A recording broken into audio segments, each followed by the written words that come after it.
Expired film, guys. Why are some photographers so obsessed with expired film? Is it because it's cheap to buy? Is it because it's hip to use? Is it because they like the look of expired film, never knowing what they're going to get? Or is it because they like the packaging and like to display expired film as a display piece? So I've got 2 rolls of this Kodak X-Pan to try out, and this is a 1985 it expired. It's 37 years old. I was still at school kicking Coke cans around a playground and collecting garbage pail stickers. Remember those things?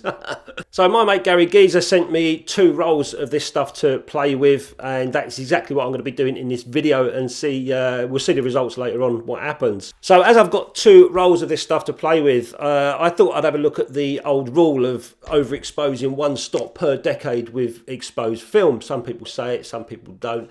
Other people say just go and shoot it as is and enjoy yourself, you know. So I've got 2 rolls of this stuff. I'm going to walk around my local village, take some photographs on the Yashica Mat 124G.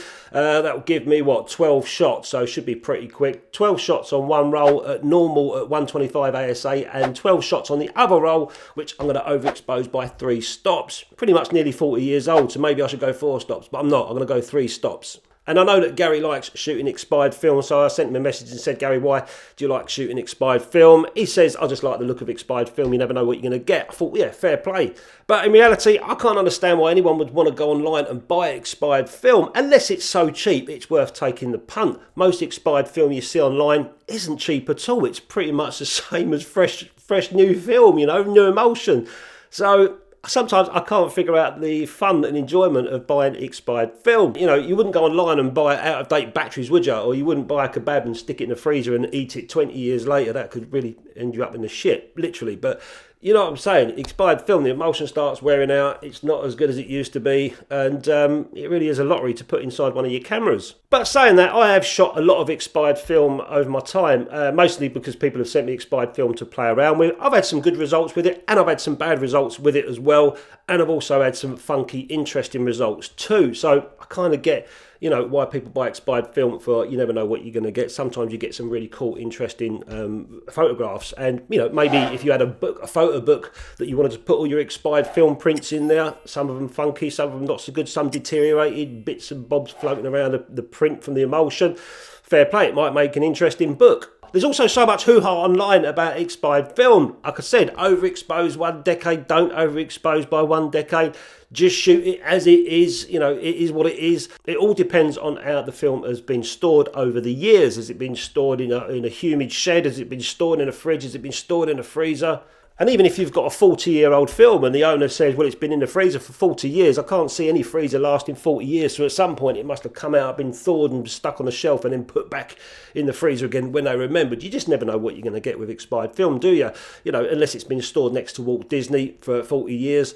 The most common problem I've always had with expired film is a foggy look and very thin negatives as well. Sometimes the emulsion gets stuck to the backing paper if it's 120 film. Sometimes the backing paper prints come out on the emulsion over your photographs. That can look a little bit funky. And other times, even 35mm, I've had problems with it being brittle and literally breaking inside the camera as I'm advancing. And the best bargain I ever had with expired film was when I bought a brick of ILFORD FP4 from a company. When it arrived, it was out of date by about a year. So I phoned the company up. I said, look, you sent me out of date film. I really don't want to shoot this. They gave me a refund and told me to keep the film. On the line, I said to them, how many more rolls of that stuff have you got? I think it was about 20.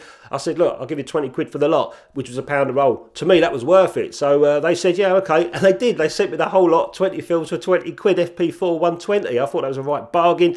And as it happened, it was only a year or so out of date. So it all works really fine and tickety-boo. But there's no way that I was going to pay £4 or £5 a roll for the stuff, because I just don't know if it works or not, or how it's been stored or where it's been. And if you're an avid film shooter and enjoy expired film, maybe you've seen something online from 1940, 50, 60, 70, 80 or wherever, and it's only a 3 or 4, 5, 6, 7 quid a roll, you think to yourself, I've got to get that for a bit of fun, see what happens. I totally get that. You know, it's individual's choice at the end of the day. But I certainly wouldn't go taking it to any important shoots. You know, I think expired film is probably just a little bit of fun, and that's about it. Unless, like I said, if you've got a photo book or something that you're making out of expired film, that could be quite interesting to see. So by now, if the weather's held up, you've seen me running around my village taking photographs, shooting these 2 rolls. Let's get them developed, and we'll have a look at the negatives. And have I had a result? Are my negatives quirky? Are they interesting enough? Have I got any imperfections? Have I got any problems? Have I got any issues? And more importantly, have I got any differences between me shooting overexposed by 3 stops or shooting it at box speed? Bearing in mind this is 1985 film. Let's find out.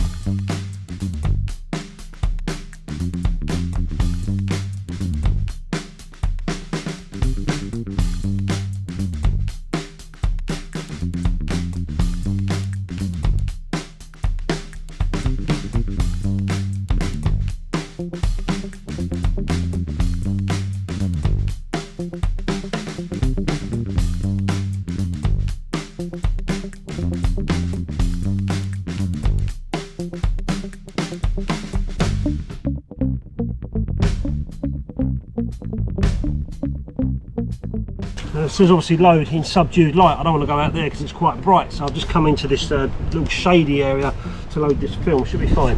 I sort of brought some sticky tape out of here. The sticky stuff is, I don't know, oh there it is there. Is it? No, it's totally shot. I need to put this one real safe somewhere.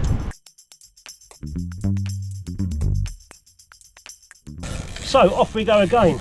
This time I'm going to overexpose this one by 3 stops. You're wondering why I didn't use that first film and do half at normal exposure and then the others at 3 stops. I don't know what these films had. It might have been stored differently. I don't know. So I'm just going to use one film at a time and see what we get. Because this is a 125 speed film and I'm now going to go 3 stops overexposed, I need to put this camera on a tripod, so I have to take the GoPro off and use that tripod there for this camera for these second exposures, which are about 1/8 of a second.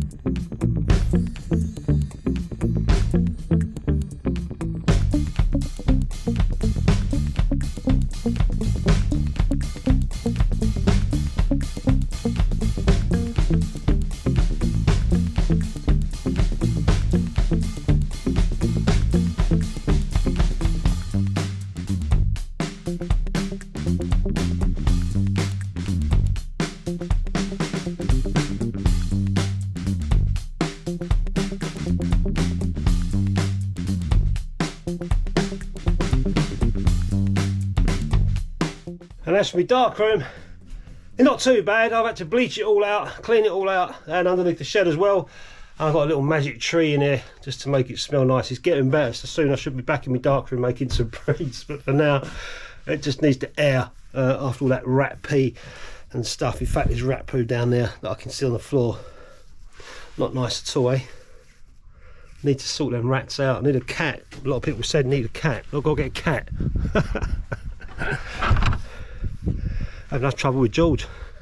So when I got back, I took both films into the darkroom, not that darkroom, the other darkroom, which is basically a closet, and put these films into the tank. The first thing I noticed, this is one of the films here, the first thing I noticed was the sticky stuff that keeps the film onto the backing paper. That was really stuck down. It took me, you know, really trying to pull it off. It was proper stuck down. I didn't want to rip it off because I didn't want to cause any static sparks or any static to hit the film. I've seen that before, so I was very careful getting that off. And then I loaded 2 tanks, 1 film in each tank, and then I carried on and developed in ID11, ILFORD's ID11. I got the times from the massive dev chart, 7 minutes, 1 part to 1 part. Gary Geezer did suggest stand developing it, as he does. He's had good results with this film, or the film that he bought, stand developing. But I didn't want to do that. I didn't want to compensate for anything. I just wanted to shoot as is and you know, see what happened. So once a film had come out of the tank, the first thing I really was interested to see is how the fog, or the base of the film I should say, how that came out. And you can see there, it is pretty dense. Not as dense as I thought it would be. And if we put it on the light panel, you can see the differences there. You've got some wording underneath. And that on the bottom is a fresh piece of film that I developed a little while back.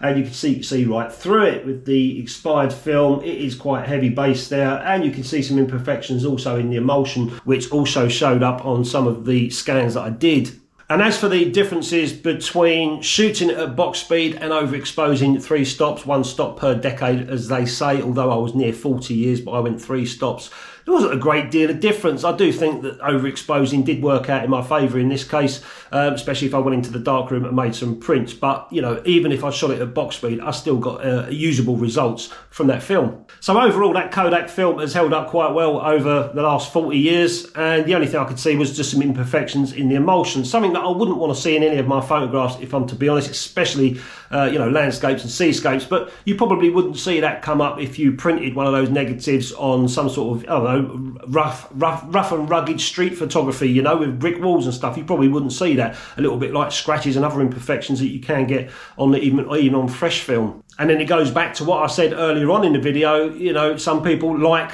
expired film for that look, and if you was making a photo book of expired film, you'd be hoping to get some imperfections in the emulsion, and I totally get that. As for buying expired film, you know, like I said earlier on, if it's cheap as chips and it's like, you know, £1 a roll or something, and I got 20 rolls for £1, I might buy it just for a punt and see what happens. But I totally understand that people want to buy expired film, you know, to see what happens and see what funky looks they can get out of it. This is film photography at the end of the day, and we can play around with it to our heart's content and see what results we get. So there you go, guys. I've made a little video there of expired film. Massive thanks to Gary for sending me that film. Gary, thanks a lot, mate, if you're watching. And don't forget to let us know in the comments below for me and everyone else to read if you like expired film, if you regularly hunt for expired film, and what do you like about expired film. I'd be interested to know.